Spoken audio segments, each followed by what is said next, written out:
Hello everyone, welcome back to my channel, and today I have brought you the second part of direct brush painting. I hope you will enjoy painting along with me. So let's begin. Take some amount of yellow color in your brush. Remove the excess color from your brush. Now dip your brush into the green color very slightly, just a little bit, and start making.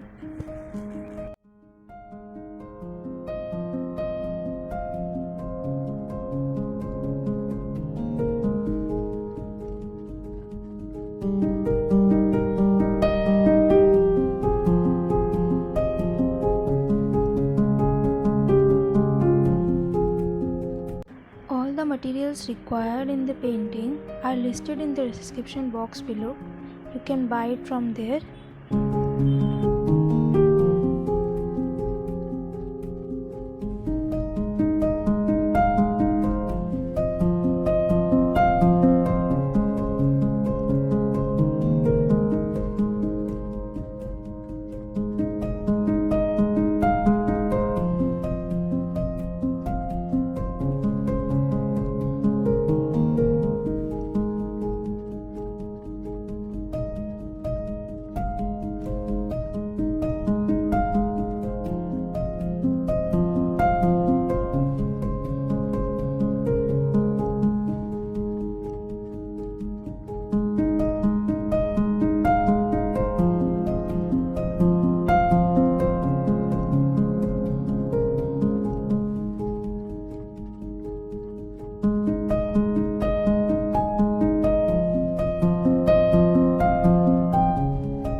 If you like such paintings, do subscribe to my channel so that I get encouraged to make such paintings for you.